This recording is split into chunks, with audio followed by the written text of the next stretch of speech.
আচ্ছা, আমি তো রোজা, কিন্তু ব্লাড দিতে হচ্ছে। আচ্ছা, আমার ফ্রেন্ডের বোন খুবই অসুস্থ, এখন আমি কি ব্লাড দিতে পারবো রোজা রেখে?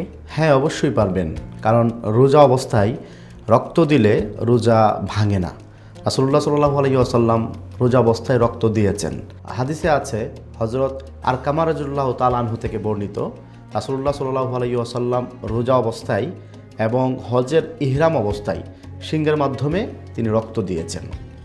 সেই হিসেবে আপনি রোজা অবস্থায় যদি ব্লাড দিতে চান তাহলে আপনার রোজার কোনো ক্ষতি হবে না, বরং রোজা অবস্থায় আপনি যে একটি মানবিক কাজ করছেন সেই জন্য আপনার সওয়াব বেশি হবে। তবে হ্যাঁ, একটি সম্পর্ক কথা আছে, যদি কারো শারীরিক অবস্থা এরকম দুর্বল হয়, যিনি রক্ত দেওয়ার কারণে দুর্বল হয়ে পড়তে পারেন, তাহলে সেই ক্ষেত্রে তার জন্য রক্ত দেওয়া মাকরুহ। বাহ, ইসলামের বিধানগুলো খুবই আধুনিক, খুবই সহজ।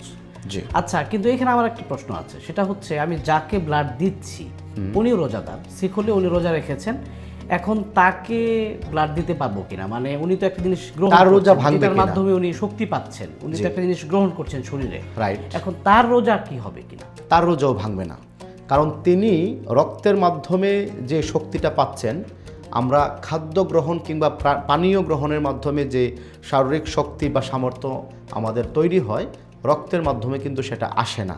তিনি হয়তো অসুস্থতার কারণে রক্তের মাধ্যমে সুস্থ হয়ে উঠছেন, কিন্তু খাদ্য গ্রহণের কারণে রোজা ভঙ্গ হওয়ার যে কারণগুলো, এর মধ্যে রক্ত গ্রহণের মাধ্যমে সেটা হয় না। সেই হিসেবে আপনার রোজা অবস্থায় কেউ যদি রক্ত গ্রহণ করে তাহলে তার রোজাও নষ্ট হবে না।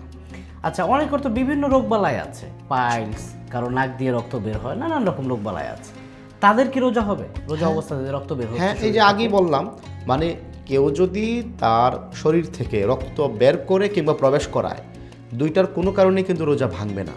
তো এখন যারা পাইলসের রোগী, যারা তারা অসুস্থতার কারণে রক্ত যাচ্ছে, এই রক্ত যাওয়ার কারণে তার রোজা ভাঙবে না। কিন্তু আমার হাত কেটে গিয়ে অনেক রক্ত বের হলো, তাহলে রোজা ভাঙবে না। এটা অজু ভাঙ্গার মাসালা ভাই। আপনি অজু ভাঙ্গার কারণের মধ্যে একটা আছে, যদি রক্ত বের হয় এবং গড়িয়ে যায় তাহলে ওই রক্ত বের হওয়ার কারণে অজু ভেঙে যাবে, তার কিন্তু রোজা মানে ভাঙবে না। রক্ত বের হওয়া এবং গ্রহণ করার ক্ষেত্রে রোজা ভাঙার কোনো বিষয় কোনো নেই। বিষয় নেই। রোজা নিয়ে আমাদের এরকম ছোট ছোট টুকটাক বিভিন্ন জিজ্ঞাসা আছে, এগুলো আমরা কিভাবে জানতে পারি? আমাদের ফেসবুকের কমেন্টসে, সেখানে কমেন্টস করে প্রশ্ন রাখতে পারেন, আমরা ইনশাল্লাহ উত্তর দেওয়ার চেষ্টা করব। ধন্যবাদ। শুকরান।